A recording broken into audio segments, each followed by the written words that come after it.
পিঠের মধ্যে লিখে রাখে স্বৈরাচার নিপাত যাক, গণতন্ত্র মুক্তি পাক। আপনারা হয়তো অনেকে জানেন না, আজকে শেখ হাসিনার কথা আমাকে একটু বলতে হয়। 10ই নভেম্বর নূর হোসেনকে উনি 0 পয়েন্টে দেখে বলেছিলেন, এরকম খালি গায়ে ঘুরে বেড়াচ্ছিস, তোকে দেখলেই তো পুলিশ গুলি করবে। সে জবাবে বলেছিল, আমি তো গুলি নেওয়ার জন্যেই, জীবন দেওয়ার জন্যই আজকে পথে নেমেছি। এই রকম একটা দৃঢ় সংকল্প নিয়ে যারা জীবন দেয়, তারা সত্যি সত্যি পৃথিবী বলতে দিতে পারে। আমাদের উপমহাদেশে এরকম ছিলেন হয়তো সূর্য সেন, তারকেশ্বর দস্তিদার, কিংবা যারা বেশি আপনারা চেনেন ক্ষুদিরামের কথা। বুঝেছেন যে এই কাজ করলে শেষ পর্যন্ত জীবন দিতে হবে, তবু সেই কাজ করেছেন। আর সর্বশেষ 2024-এ দেখলেন একেবারে 2 বাহু প্রসারিত করে গুলি আহ্বান করা, চালাও গুলি, দেখি কি করতে পারো, যেটা সাইদ করেছেন। এই সবাইকে আমি গভীর শ্রদ্ধার সাথে স্মরণ করছি। 10 নভেম্বর আমার কাছে শোকের দিন নয়, এটা একটা শপথের দিন। মানে এইরকম এত বড় আত্মদান আমাদের প্রত্যেকের চেতনাকে আরো শানিত করে, আমাদেরকে আরো জাগ্রত করে, আন্দোলনের পথে, সংগ্রামের পথে, জীবনদানের পথে, ত্যাগের পথে আমাদেরকে উদ্দীপ্ত করে।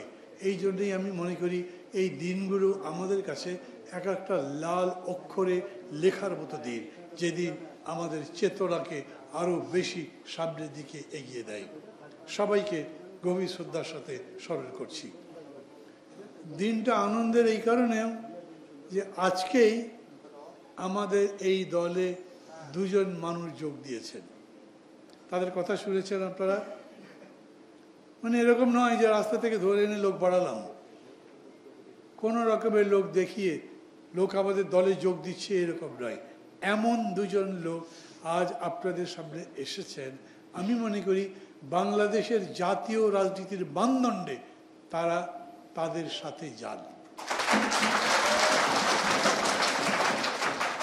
2 জন মানুষের, একজন ব্যারিস্টার, অনেকগুলো বছর আমেরিকা ছিলেন, এখনো আমেরিকাতে থাকেন, যান, আসেন এবং বাংলাদেশের সাথে যুক্ত আছেন। জীবনটা একদম বহতা নদীর মতো, খুবই সুন্দর, কোনো বাধা বিঘ্ন নাই। নিজের জীবন চলবার পথে কোনো রকম কষ্ট ক্লিষ্ট কিচ্ছু নাই, তারপরেও রাজনীতি করেন। আর মেজর সালাম, এখানে তো কুড়িগ্রামের অনেকে আছেন, জিজ্ঞেস করলে তারা বলবেন, কিন্তু আমি এমন নয়, তারা এখানে যোগ দিয়েছেন আজকে, এটা তো আনুষ্ঠানিকতা, কিন্তু আমাদের সাথে তারা যুক্ত হয়েছেন। সোহরাব তো তার বক্তৃতায় বলেছেন 10-12 সাল থেকে। আর সালাম সাহেব যুক্ত হয়েছেন, সেটাও কমপক্ষে তো 1 মাস হবে, তার আগেও কথাবার্তা শুনেছি। এবং তখনই উনি ঘোষণা করেছেন, উনি আমাকে বলেছেন, আপনার সঙ্গেই আমি রাজনীতি করতে চাই। শুনলে ভালো লাগে না? কেউ যদি বলে আপনাকে আমার খুব পছন্দ, ভালো লাগে, কারণ আমি পছন্দ করবার মতো একজন মানুষ। এরকম নয় আমার অনেক টাকা আছে তাই দেখে পছন্দ করছে, এরকম নয় আমার বিরাট একটা বাড়ি আছে তাই দেখে পছন্দ করছে, বরঞ্চ উনি আমার কথা শুনে পছন্দ করছেন, উনি আমাকে টিভিতে দেখে পছন্দ করেছেন, উনি আমার বক্তৃতা শুনে পছন্দ করেছেন, উনি আমি যা বলি তার উপরে বিশ্বাস করে আমাকে পছন্দ করছেন। বেশ বড় মাপের যোদ্ধা ছিলেন তিনি, যেখানে বাস করেন সেই জায়গার মানুষ তাকে চায়। আমার এরকম মনে হয় এই 2 জন লোক যদি এখন একটা পপুলার বা মোটামুটি পপুলার বার্কারি এলাকায় নির্বাচনে দাঁড়ান, ওনারা জিতবেন। এটা এই জন্যে বললাম, উভয়ে এই সাহস করেন যে আমরা নির্বাচন করব। এমনকি কেতলি মার্কা যদি হয়, মানে এমনকি কেতলি মার্কা বললাম কেন, কেতলি মার্কা তো এত জনপ্রিয় নয় এখনো, সবাই জানে না এটা কাদের মার্কা, কবে থেকে এই মার্কা চালু হলো, কিন্তু তারপরেও এই মার্কা নিয়েই তারা প্রতিদ্বন্দ্বিতা করবার মতো সাহস রাখেন। আমি আমার বক্তব্যের শুরুতেই এই 2 জনকে ব্যক্তিগতভাবে আমার পক্ষ থেকে, আমার দলের পক্ষ থেকে, দলের কেন্দ্রীয় কমিটির পক্ষ থেকে আন্তরিক অভিনন্দন জানাচ্ছি। আমি এই কথা খুবই স্পষ্ট করতে চাই, যারাই আমাদের দলে যোগ দেন, যেদিনই যোগ দেন সেদিন তিনি নবীন, কিন্তু যোগ দেওয়ার পরেই মনে করি তিনি আমাদের সাথে আছেন এবং আগামী দিনেও থাকবেন। আমি মনে করি ওনারা এই পরিবারের সদস্য, এই পরিবারের সঙ্গে পরিচিত হবেন, এই পরিবারের সংস্কৃতি বুঝবেন, আচরণ বুঝবেন, লক্ষ্য বুঝবেন, উদ্দেশ্য বুঝবেন, আদর্শ বুঝবেন এবং সেই পথে হাঁটবেন। আমি বিশ্বাস করি এই দুইজন আমাদের সেই রকম যোগ্য দুইজন নেতা, যাদেরকে পেয়ে নাগরিক ঐক্য নিশ্চিতভাবেই আরও সামনের দিকে অগ্রসর হবে। আমি খোলাখুলি একটা কথা ঘোষণা করি, আপনারা জানেন বোধহয়, দেশে যেহেতু নির্বাচনের বাতাস বইছে, আমরা সেই নির্বাচনী প্রক্রিয়ার মধ্যে আছি। বিএনপি 237 জন ক্যান্ডিডেট ঘোষণা করেছে, একটা নাম কাটা গেছে, জানেন তো। আরও নাম কাটা যাবে, কাটা হয়নি, কিন্তু কাটার লাইনে উঠেছে। আমরা ঘোষণা করেছি 152 জন। আপনারা এখানে যারা যারা বসে আছেন তাদের অনেকে হয়তো জানেন, অনেকে জানেন না। আমরা তো বিএনপির মতো হাতির মতো অত বড় শরীর নয়, আমাদের চট করে তাকালেই দেখা যায় না, কিন্তু খোঁজ করলে দেখা যায়। এই 152 জনের যে লিস্ট আমরা দিয়েছি, তার মধ্যে এই দুজন, যাদের আপনাদের মনে হচ্ছে যে আজকে জয়েন করেছেন, কিন্তু সম্ভবত 20 দিন আগে যখন লিস্ট দিয়েছি তখন তাদের নাম ওটার মধ্যে ছিল।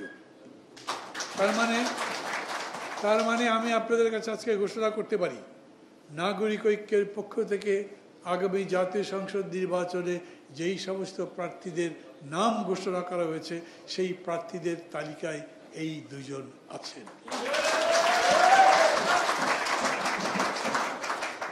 ওনারা থাকবেন?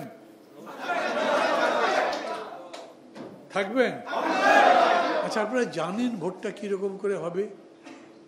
টিভিতে কথা বলেন, তিনি বিভিন্ন অনলাইনে কথা বলেন, ওখান থেকে ভাষণ দেন এবং বাংলাদেশের স্বাধীনতা, সার্বভৌমত্ব, গণতন্ত্রের বিরুদ্ধে সব রকম কাজকর্ম করেন। ওখানে যে সরকারটা বসে আছে, সেই সরকার বলেছে আমরা এই সরকার চিনি না, নির্বাচন হবে, নির্বাচিত সরকারের সাথে আমাদের সম্পর্ক। না জানি নির্বাচনের প্রতি তাদের কত দয়া। তো এর আগে নির্বাচনের সময় শেখ হাসিনা 3 টার্ম যে 410 ডিগ্রি করলো, তার সাথে সম্পর্ক রেখেছিল কেন? তাদের তো এদের সাথে সম্পর্ক রাখাই উচিত ছিল না। সেই জন্যে আমরা মনে করি সতর্ক থাকা দরকার, এখনও জাতি ঐক্যবদ্ধ থাকা দরকার। এখনও ষড়যন্ত্র চলছে যাতে এই সরকার সহ যেই প্রক্রিয়াটা চলছে একটা গণতন্ত্র নির্মাণ করার জন্যে, তৈরি করবার জন্যে, সেই প্রচেষ্টা নস্যাৎ হয়ে যায়। ইনশাল্লাহ কোনো ধরনের ষড়যন্ত্র এখানে জিততে পারবে না। আমি মানি আমরা যেরকম করে সামনে যেতে চেয়েছিলাম সেই রকম করে যেতে পারছি না। আমি মানি আমরা যেতে যেতে হোঁচট খাচ্ছি, আমরা যেতে যেতে মাঝে মাঝে দেখছি ব্যারিকেড তৈরি হয়েছে, আমরা যেতে যেতেই দেখছি নিজেরাই ব্যারিকেড তৈরি করছি, যেই ব্যারিকেড আমরা ভাঙতে পারিনি এখন পর্যন্ত, কিন্তু আশা করি ভাঙতে পারবো। কিসের ভিত্তিতে আশা করি? সাথীগণ, বন্ধুগণ, বক্তৃতা খুব লম্বা করবো, কিন্তু কয়েকটা গুরুত্বপূর্ণ কথা বলতে চাই। এই যে নির্বাচন, এই নির্বাচনকে কিভাবে দেখেন আপনারা? খানিকটা আজকের সবার যিনি পরিচালনা করছিলেন, আমাদের যুগ্ম সাধারণ সম্পাদক সাকিব আনোয়ার আপনাদের কাছে বলেছেন, এই ভোট আগের যতগুলো ভোট হয়েছে সেই ভোটের মতো নয়। এটা কোনো মার্কার ভোট নয়, এটা কোনো পরিবারের ভোট নয়, এটা অমুক নেতা এত বড় ছিলেন তাকে দেখে ভোট দেবেন সেই ভোটও নয়। এটা নতুন বাংলাদেশ গড়বার ভোট। নতুন বাংলাদেশ মানে কি? পুরনো যা কিছু ছিল, যা কিছু আছে, যা আমাদেরকে কষ্ট দিয়েছে, যা আমাদের দুঃখ দিয়েছে, যা আমাদের সামনে যেতে দেয়নি, যা আমাদের জীবনটাকে সুখদ বানাতে দেয়নি, যা আমাদের জীবনটাকে সুখী বানাতে দেয়নি, সেই সব কিছু আমরা বর্জন করতে চাই। কিভাবে হবে? মেজর সালাম যখন তার এলাকায় যাবেন, আজকে যাবার পরে আমি জানি না এর মধ্যে তিনি কি কি করেছেন, কিন্তু যাওয়ার পরে এলাকার লোকের সঙ্গে তো কথা বলবেন, আপনারা তো কথা বলবেন। উনি কি বলবেন? নিশ্চয়ই বলবেন আমি নাগরিক ঐক্যের প্রার্থী, কেতলি আমার বার্কা, বলতেই পারবেন তিনি। আমাদের দলের পক্ষ থেকে এই ব্যাপারে কোনো নিষেধ নেই। খানি মেজর সালাম বলতে পারবেন তা না, কিন্তু খানি মেজর সালাম বলতে পারবেন তা না, সোহরাবও বলতে পারবেন। এই মঞ্চে যারা যারা বসে আছেন তাদের প্রায় সবাই প্রার্থী, মঞ্জুর কাদের বাদ দিয়ে, না রাজাকেও বাদ দিয়ে। বাকি যারা প্রার্থী আছেন নিচে তারা বলতে পারবেন। তারা কি বলবেন? আমি আগামী কালকে বিকেলবেলা আমার বাড়ি বগুড়া 2 আসন যেখান থেকে আমি নির্বাচন করব সেখানে যাব। আমি সাধারণত 2 রকম কাজ করি। কিছু কাজ করে কি গাড়ি নিয়ে ঘুরতে থাকি, যেখানে যেখানে লোক দেখি থেমে যায়, তাদের সাথে কথাবার্তা বলি। যদি হাতে মাইক টাইক থাকে লোকজন ভিড় করে কথা বলতে শুরু করি। মানুষ কি বলে, ধরেন একটা জায়গায় গেছি, মানুষ বলেছে এই যে এখানে আপনি সভা করতে আসছেন এটা একটা বিরাট বাজার ছিল, জায়গাটার নাম উথলি, সেই বাজার এখন শেষ। যখন বাজার ছিল তখন এলাকার লোকজন এখানে বাজার করতে পারতো, তরি তরকারি যা যা তৈরি করতো সেগুলো বিক্রি করতো, তাদের ইনকাম হতো। বাজার নাই, এখন ইনকাম নাই, এই মানুষগুলো চলবে কিভাবে? আমি ওই এলাকার প্রার্থী হিসেবে এই প্রশ্নের জবাব দেওয়ার কি উচিত আবার দরকার? মানুষের বাজার শেষ, অর্থনীতি শেষ, তারই যদি আমি জবাব দিতে না পারলাম, তাহলে এইখানে ওই ফরেন অফিসের বসে বসে সংস্কারের উপরে 8 মাস ধরে আলোচনা করবার মানে কি? মানুষের পেটে যদি ভাত না থাকে তাহলে সেই মানুষকে আপনি কনস্টিটিউশন দিয়ে কি করবেন? মানুষের যদি কষ্টই বেশি থাকে তাহলে সেই মানুষকে আপনি সুখের গল্প শুনিতে কোনো লাভ নাই। আপনাকে বলতে হবে কি করতে চান। আপনি কি জানেন আপনার নির্বাচনী এলাকায় মানুষ কত? আপনি কি জানেন আপনার এলাকায় যতগুলো মানুষ আছে তাদের মধ্যে হতদরিদ্র কারা কারা আছে, যাদের কোনো ইনকামই নাই? এরকম আছে নির্বাচনী এলাকার মধ্যে? এরকম মানুষ যাদের কোনো ইনকাম নাই আছে? আছে না? কোনো ইনকাম নাই মানুষ আছে। ওই মানুষগুলোর দিন যায় কিভাবে? ওদের জীবন কিভাবে আছে? ওরা বেঁচে আছে কিভাবে? রাষ্ট্রের দায়িত্ব নেই, সরকারের দায়িত্ব নেই, আমার কোনো ইনকাম নেই, আমার অসুখ হয়েছে, আমি ডাক্তারের কাছে যেতে পারি না, ডাক্তারের ভিজিট দিতে পারি না, ডাক্তার যদি প্রেসক্রিপশন লেখে আমি সেই ওষুধ কিনবার টাকা নেই আমার কাছে, তাহলে আমার এই জীবন রাখার বাড়ি কি? এই দেশ আমাকে কি দেবে? এই দেশ দিয়ে আমার হবে কি? এই দেশে নির্বাচন কি যায় আসে আবার? এই নির্বাচনে তো আমার কোনো লাভ নেই। এই নির্বাচন আমাকে কিছু যদি দিতেই না পারে তাহলে ওই নির্বাচনকে আমি লাথি মারি। আমি নির্বাচনের কাছে চাই, আমি নির্বাচনের কাছে চাই আমার জীবন জিজ্ঞাসার জবাব দিতে হবে, আমাকে বলতে হবে, আমার পথ নির্দেশ করতে হবে, আমি যাতে বেঁচে থাকতে পারি অন্তত তার ব্যবস্থা করতে হবে। কি করা যাবে? দেখেন, নাগরিক ঐক্যের পক্ষ থেকে আমরা একটা বলেছি, সারা পৃথিবীতে একটা শব্দ চালুছে, universal basic pay. Basic pay মানে আপনার কোনো ইনকাম নাই কিন্তু রাষ্ট্র আপনাকে একটা ইনকাম দেবে। আমরা বলেছি প্রায় 6 কোটি মানুষ আছে যাদের কোনো ইনকাম নেই। এই 6 কোটি মানুষকে আমরা প্রত্যেক মাসে রাষ্ট্রের পক্ষ থেকে 1000 করে টাকা দেব। সম্ভব? সম্ভব হবে না কেন? মাসে 6000 কোটি টাকা, তারপরে বছরে 72,000 কোটি টাকা। আমার বাজেট কত? 8 লক্ষ কোটি টাকা। 8 লক্ষ কোটি টাকার মধ্যে আমি 72,000 কোটি টাকা একেবারে দরিদ্র মানুষকে দেব বলছি। এটা বলতে অসুবিধা কি? দিতে পারবো না কেন? আমার দেশ থেকে বড় লোকরা চুরি করে প্রত্যেক বছর 1 লক্ষ কোটি টাকা করে বিদেশ নিয়ে গেছে না 15 বছর, জানেন তো? সেইটাকেও আটকাতে পারেনি, আটকাবার জন্য কেউ যায়নি, কেউ কোনো নিন্দার বিরুদ্ধে প্রতিবাদ করেনি। কিন্তু নাগরিক ঐক্য বলছে ওই রকম চুরি করার টাকা যেগুলো বিদেশে পাচার হয় ওইটা আমরা বন্ধ করব। আমরা বলছি যখন বর্তমান সরকার বলেছে এইভাবে যতগুলো টাকা বিদেশে পাচার হয়েছে সেই টাকা আমরা ফেরত আনবো, আমরা বলেছি পারবেন কিনা জানি না, কিন্তু এই উদ্যোগকে আমরা সমর্থন করি। টাকা ফেরত আনা দরকার। ওই 1 লক্ষ কোটি টাকা যদি আপনি পাচার হওয়া বন্ধ করতে পারেন তাহলে তো খুব সহজেই এই বাড়িগুলোকে 1000 কোটি টাকা দিতে পারেন। না দেবার তো কোনো কারণ নেই। যদি দিতে পারেন এই লোকগুলো কি করবে? বড় লোক 1 লক্ষ কোটি টাকা যদি লোন পায়, 1 কোটি টাকা যদি লোন পায়, তার মধ্যে দেখবেন যে 90 লক্ষ টাকা আগে বিদেশে পাচার করে দেয়। কিন্তু গরিব মানুষ গ্রামীণ ব্যাংক থেকে যে লোন নেয় সেই লোন ফেরত দিয়ে দেয়। এটা সারা দুনিয়াতে আছে। মাইক্রো ক্রেডিট মানে ক্ষুদ্র ঋণ এই জন্যই সাকসেসফুল যে এখানে গরিব মানুষ ব্যাংকে টাকা ফেরত দিয়ে দেয়। অতএব এইটাকে লক্ষ্য করেই বলা হয়েছে এই মানুষগুলোর সেই ব্যবস্থা করো। এখন আমি বলছি এটা যদি সম্ভব হয় এই টাকা পৌঁছে দেওয়া যাবে। যত দুর্নীতি হয়, আপনি বলেন বৃদ্ধ ভাতা, মহিলা ভাতা, বেকার ভাতা, যত কিছু আছে, যদি একটা এলাকায় একটা থানার মধ্যে একটা বছরের জন্য বেকার ভাতা গেল মনে করেন 10 লক্ষ টাকা, সেই 10 লক্ষ টাকার মধ্যে 5 লক্ষ টাকা দেখবেন ওইখানকার এমপি, মেম্বার, চেয়ারম্যান এরা সব চুরি করে লুটপাট করে খায়। এটা বন্ধ করা যাবে না? বন্ধ করা যাবে না? না যাবার কি আছে? যে মানুষটা টাকা পায় সেই লোককে বলবো তুমি একটা বিকাশ অ্যাকাউন্ট করো, না হলে একটা ব্যাংক অ্যাকাউন্ট করো, সরাসরি এইখান থেকে তার কাছে টাকা চলে যাবে। মধ্যস্বত্বভোগী ওই চেয়ারম্যান মেম্বাররা তার কাছে গিয়ে তো কিছু করতে পারবে না। দুর্নীতি দূর করবার বাস্তবসম্মত বহু কারণ আছে। আমরা মনে করি দুর্নীতি দূর করা সম্ভব এবং দেশ এইরকম করে উন্নতির দিকে নিয়ে যাওয়া সম্ভব। লম্বা কর্মসূচির উপরে এখন বলতে গেলে আমি মনে করি সময় অনেক বেশি লাগবে, কিন্তু নাগরিক ঐক্য এই দাবি করে আমরা পারি, আমাদের মাথায় আছে। আমি বলি আপনিও পারেন, আপনার মাথায় আমি দেব, আপনি দেন। সত্যি তো, ভোট যদি কালকে হয় তাহলে আমরা ভোটে জিতে কি ক্ষমতা দখল করতে পারবো? কে পারবে? কে জিতবে এবারে ভোটে? বিএনপি জিতবে ধরেন, হতেই পারে। এখন বিএনপির সাথে আমি কথা বলছি, বিএনপির নেতার সাথে কথা বলছি, দরকার হলে বেগম জিয়ার সাথে কথা বলছি, তারেক জিয়ার সাথে কথা বলছি, আমার এই প্রোগ্রাম দেখেন, দেশের জনগণের কল্যাণ হবে। আপনি রাজি আছেন?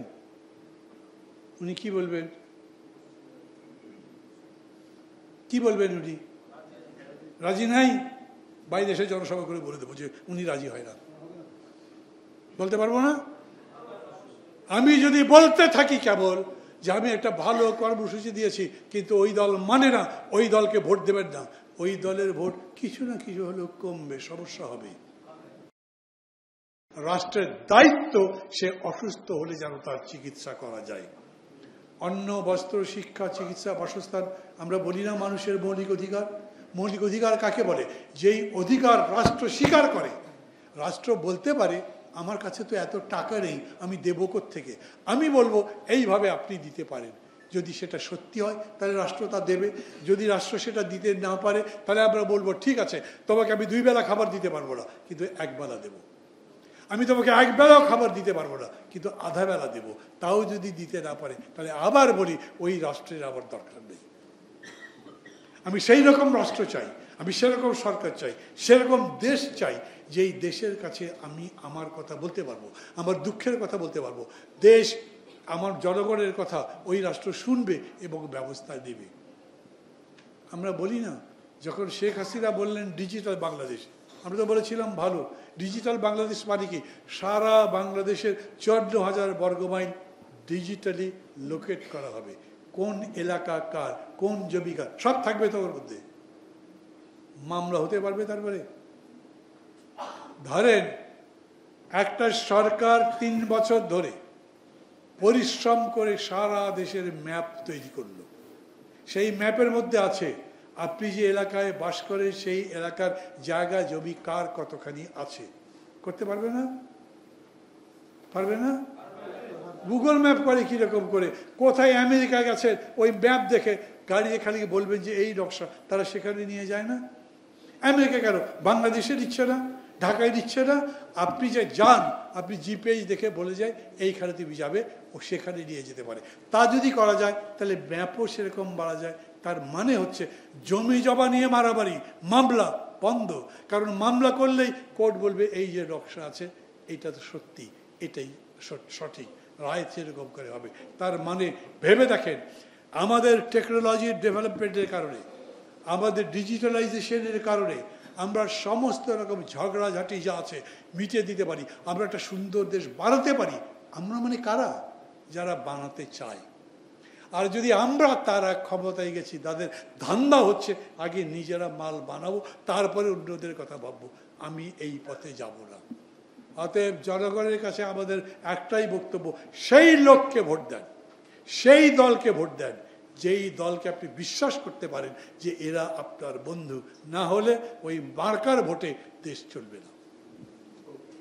ভোট এখন বদলাতে হবে, ভোটের দৃষ্টিভঙ্গি বদলাতে হবে, মানুষকে ভোট সম্পর্কে ধারণা দিতে হবে যে এই ভোট যে সত্যি সত্যি আপনার মুক্তির সনদ হতে পারে, তার পথ এটা।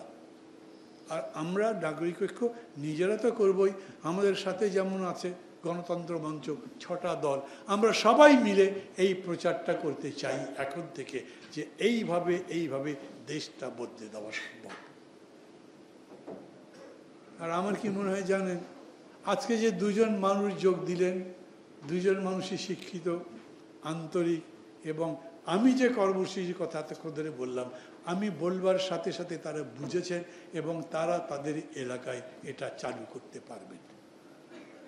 ঠিক বলেছি নাকি বোঝেন নাই? আমি যেটা বললাম সেটা ওনারা বুঝেছেন, বুঝলে তারা আপনাদের বোঝাতে পারবেন না, জনগণকে বোঝাতে পারবেন না। আর আপনারা যারা বসে আছেন তারা নিজের এলাকায় গিয়ে কাজ করতে পারবেন না। আপনি রাজনৈতিক কর্মী মানে কি? আপনার দলে যোগ দিয়ে খালি স্লোগান দিতে হবে, মিছিল করতে হবে, মারামারি করতে হবে, অন্যকে গালাগালি করতে হবে, এটা তো রাজনীতি নয়। রাজনীতি হচ্ছে রাজ্যের নীতি। রাজ্যটাকে বদলাবেন, দেশটাকে বদলাবেন, নতুন দেশ গড়বেন, এমন একটা দেশ।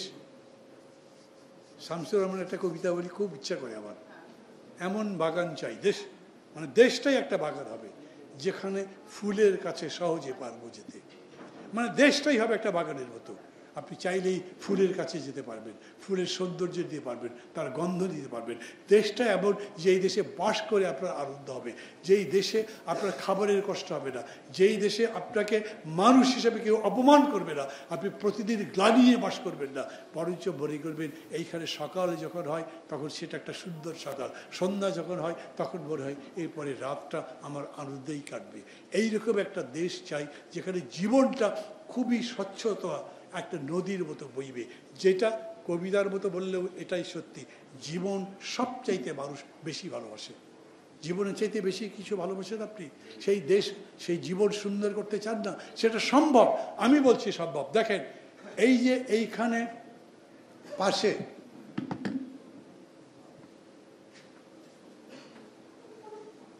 ভুটানের মতো একটা দেশ, সেইখানে একটা মন্ত্রণালয় আছে, সুখ মন্ত্রণালয়। কিভাবে রাজ্যের জনগণের সুখকে নিশ্চিত করা যায় তার জন্য একটা মন্ত্রণালয় আছে। আর আমাদের দেশে আপনি শেখ হাসিনা তো এখন নাই, খালেদা জিয়াকে কিংবা বিএনপি অথবা জামাত ইসলামের নেতাদের জিজ্ঞেস করেন, ভাই আপনি কি সুখী? বোধহয় একটা লোকও পাবেন না বলবে যে আমি সুখী। ভাই এত কাউতাল ভাল লাগে না। এই যে এখন কি সব সমস্যা হলো, এই প্রশ্নটা বলে আমি ওর কথা শেষ করে দেব। ভোট হবে ঠিকঠাক মতো? প্রফেসর ইউনূস খুব সুখে আছেন? জিজ্ঞেস করলে বলবে আগেই ভালো ছিলাম, ওই যে আগে কি সুন্দর দেশ কাটাইতাম। এইরকম ওই যে শাহাবুদ্দিন সাহেব ছিলেন, তাকে প্রেসিডেন্ট বানানো হয়েছিল, তাকে যখন জিজ্ঞেস করা হয়েছে আপনি প্রেসিডেন্ট হওয়ার পরে কেমন আছেন, কয় দুই নেত্রী মিলে আমাকে একটা আগ্নেয়গিরির উপর বসিয়ে রাখছে। এখন ইউনূস সাহেব ছিলেন এতই শ্রদ্ধার পাত্র, সবাই ভালোবাসত, লোকে বলছে লোকটা দেশ চালাতে পারে না, ঠিক মতো চলছে না, বলছে না? কিরকম হয়েছে? ভোট কি হবে তাই লোকে বুঝতে পারছে না। কারণ বিএনপির সাথে মিলছে না জামাতে ইসলামের, জামাতের সাথে মিলছে না এনসিপি, আমাদের সাথে মিলছে না অন্যদের, রাজনৈতিক দলগুলো যে যার মতো। আর সরকার হাতটা ধুয়ে বলছে যা কিছু আছে তোমরা ঠিকঠাক করো, না যদি পারো তখন আমরা দেখবো। তাহলে 8 মাস ধরে ফাজলামিগুলো করলেন কেন?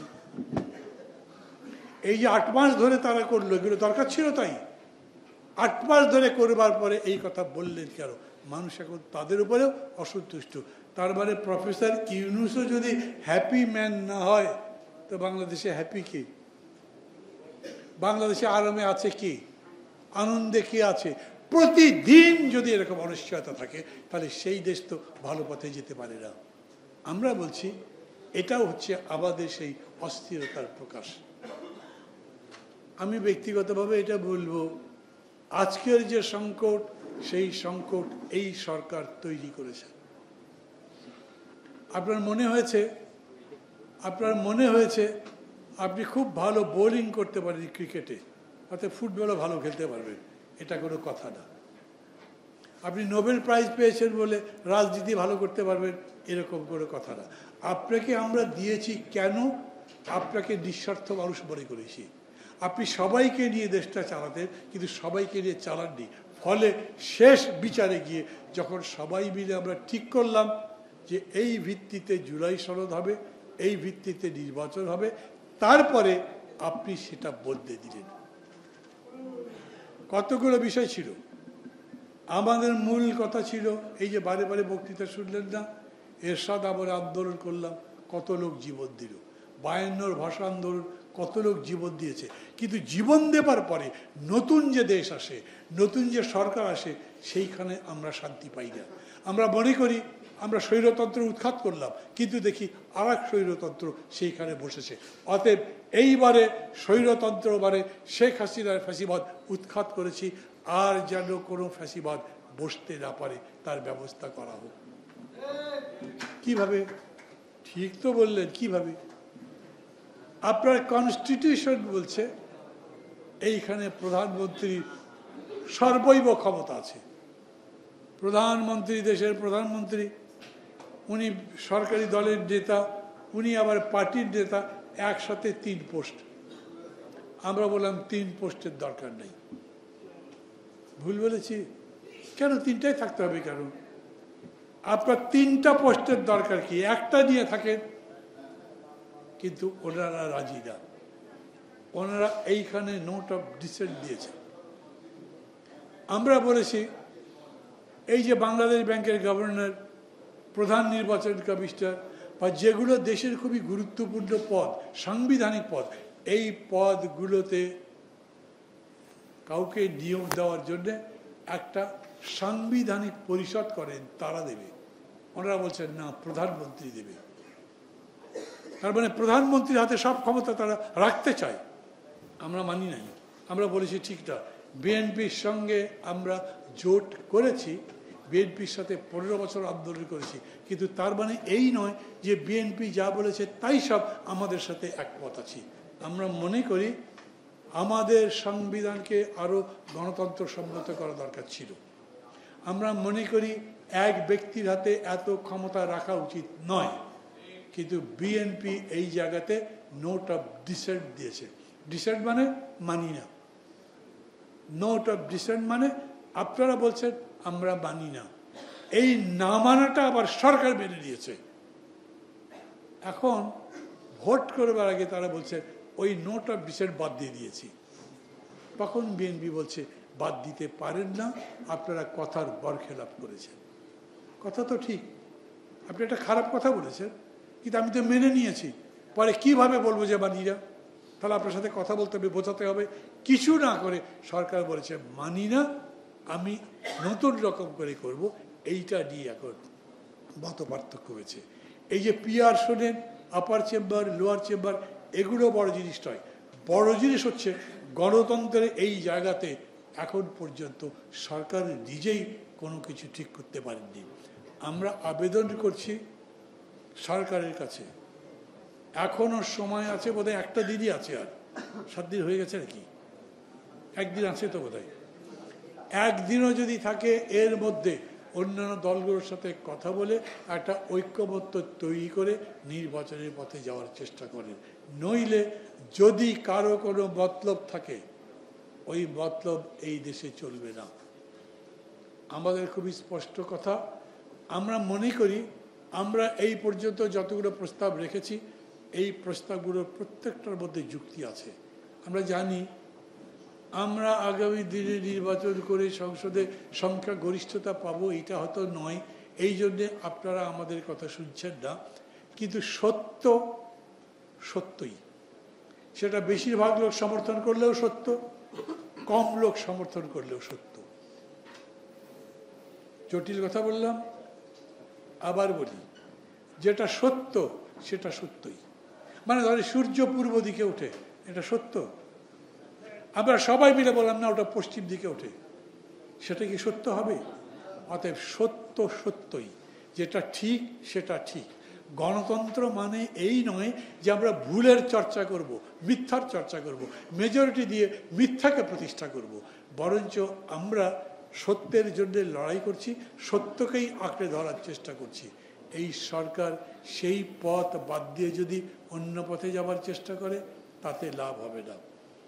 অন্যান্য রাজনৈতিক দলগুলোকেও আমরা বলি, আমরা মনে করি ধর্ম একটা অনেক বড় মহৎ জিনিস।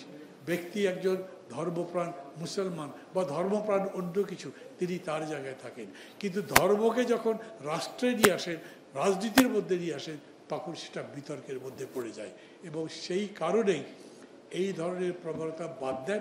আর যদি এরকম মনে করেন যে শুধু সেই অবস্থা তৈরি করে আমরা নিজেদেরকে আরও বেশি শক্তিশালী করব, সেই শক্তিশালীও হওয়া যাবে না। আবেদন সবার কাছে, আবার বসে এই ব্যাপারে সমাধান করবার চেষ্টা করেন। সবশেষ কথা হচ্ছে, সরকারের ভূমিকা সবচাইতে বড়, তাদের একটা স্পষ্ট দিক নির্দেশনা এখন জাতিকে দিতে হবে।